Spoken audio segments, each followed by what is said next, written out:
So Friday was All Saints' Day, and in the church you have that option of transferring it to the Sunday following, in which case you would put white up and it would say All Saints up there, or you could still do the 24th Sunday after Pentecost, and we're kind of doing both.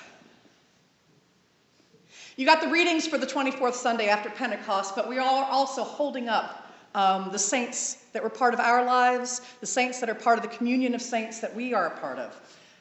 And so we've got this combination. Now, if you had had the readings for All Saints Sunday, if you had heard those, what you would have heard for the gospel was the Beatitudes from Luke. It would sound sort of like this: Blessed are you who are poor, for yours is the kingdom of God.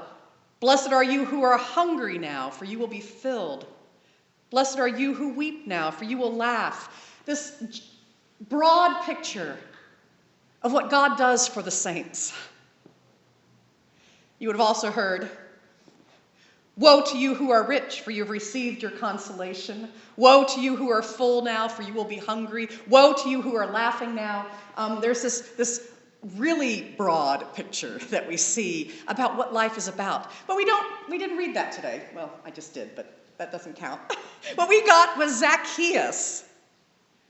Sounds like a wonderful short little story, but it's a great story about one particular person.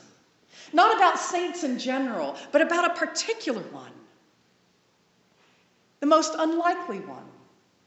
What we get today is a story of a short, despised chief tax collector who was rich.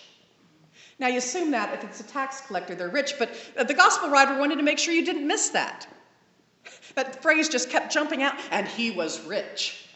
Make sure you make note of that. Because if you've been listening to the gospel story all along to this point, you've heard from Mary's own voice in the very beginning. You know, he's lifted up the lowly, and the rich he has sent away empty. You have heard Jesus talk about, woe to you who are rich. Back there in the Beatitudes part of the gospel. You would have heard the parts that we have read recently, that you cannot serve wealth and God.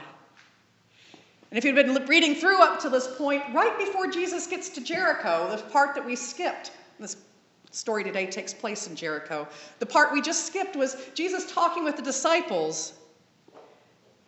And he says this, he says, how hard it is for those who have wealth to enter the kingdom of God. Indeed, it is easier for a camel to go through the eye of a needle than for someone who is rich to enter the kingdom of God. And those who heard it said, then who can be saved? And then we walked to Jericho, and he was rich. That is not just a throwaway phrase here. We have Zacchaeus, this one particular person. Is it possible for someone who is rich to join the communion of saints?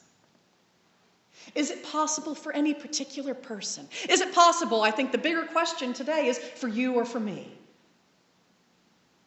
Jesus had just answered the disciples. He said, what is impossible for mortals is possible for God. And he walks to Jericho. So, the story of an individual. So I'm going to have to ask you to help me make this Zacchaeus story really into an All Saints sermon. So I need you to take out your hymnal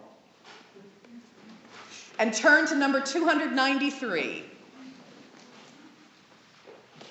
Yes, it's not up on the hymn board. Number 293.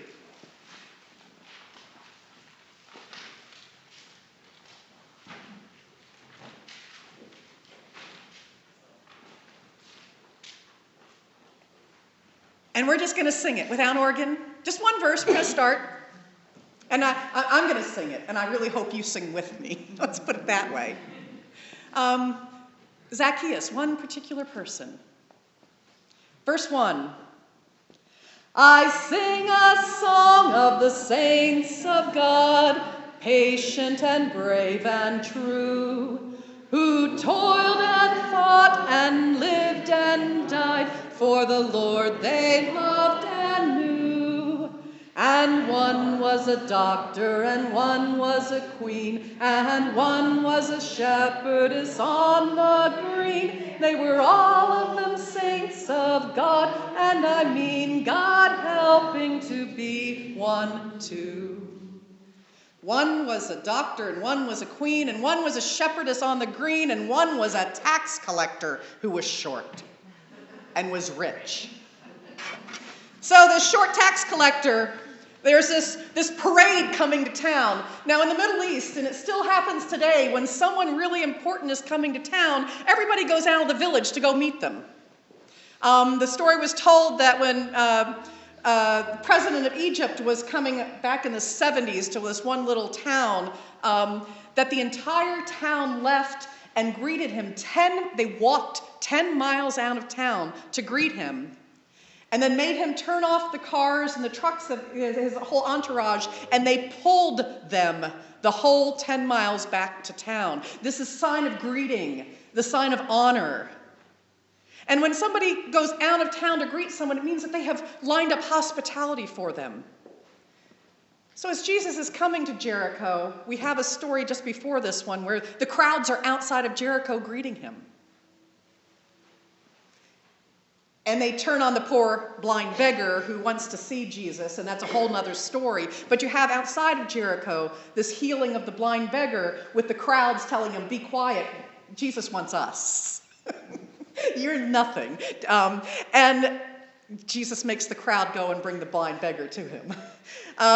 So then they all come to town, and we get to this passage, which is kind of shocking once you realize that they've all gone out to greet him. It says, he entered Jericho and was passing through it. He wasn't stopping.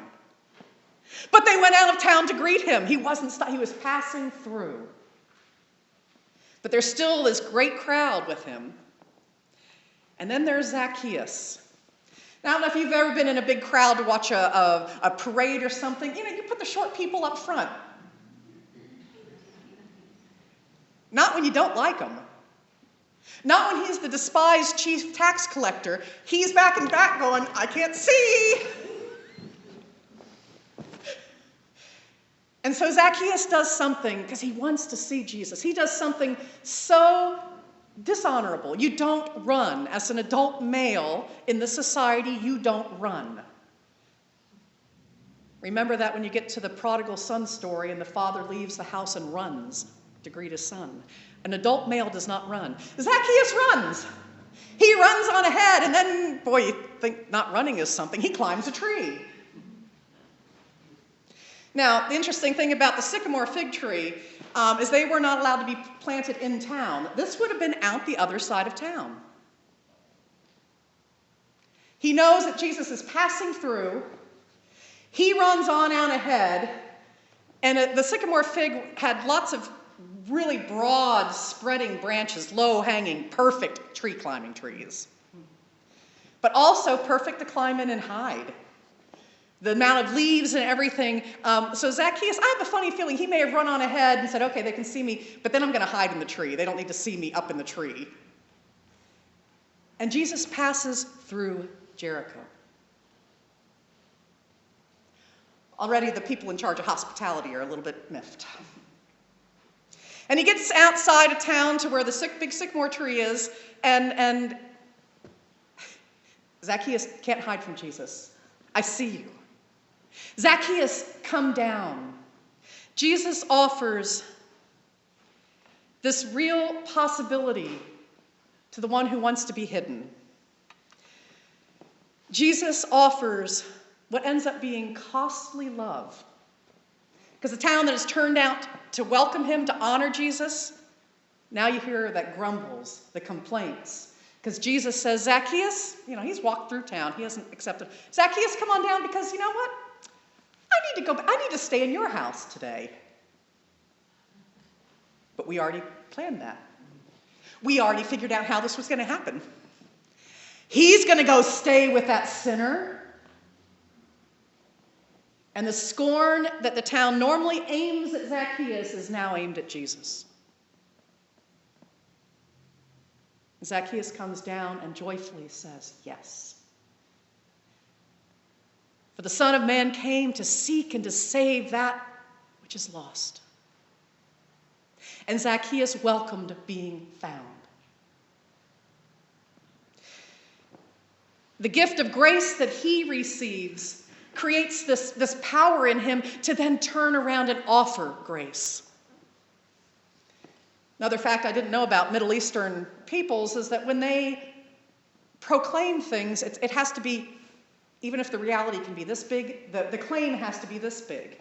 It's what my heart wants to do, not what's actually feasible. If you did the math on what Zacchaeus claims he's going to do, if he defrauded people for somewhere around 10% of his wealth, he wouldn't have enough money to pay off half and then to give a quarter back, 4 times back of what.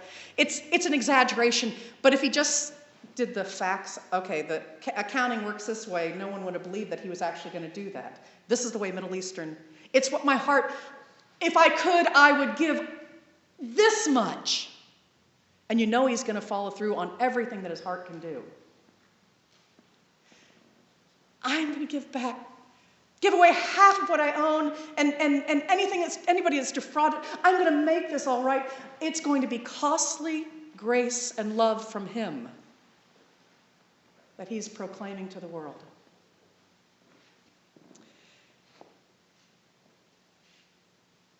And Jesus declares, salvation has come to the house of Zacchaeus, for he too is a son of Abraham. Zacchaeus, who has been despised and hated in his town, has new status risen.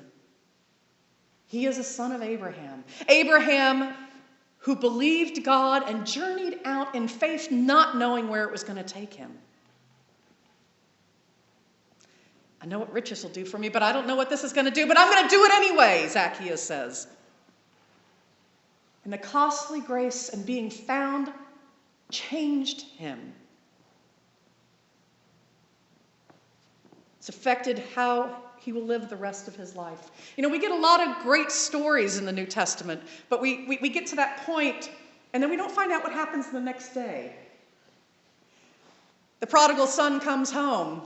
And they feast that night, and they eat up the fatted calf, and we don't know what happens the next morning, what he's like.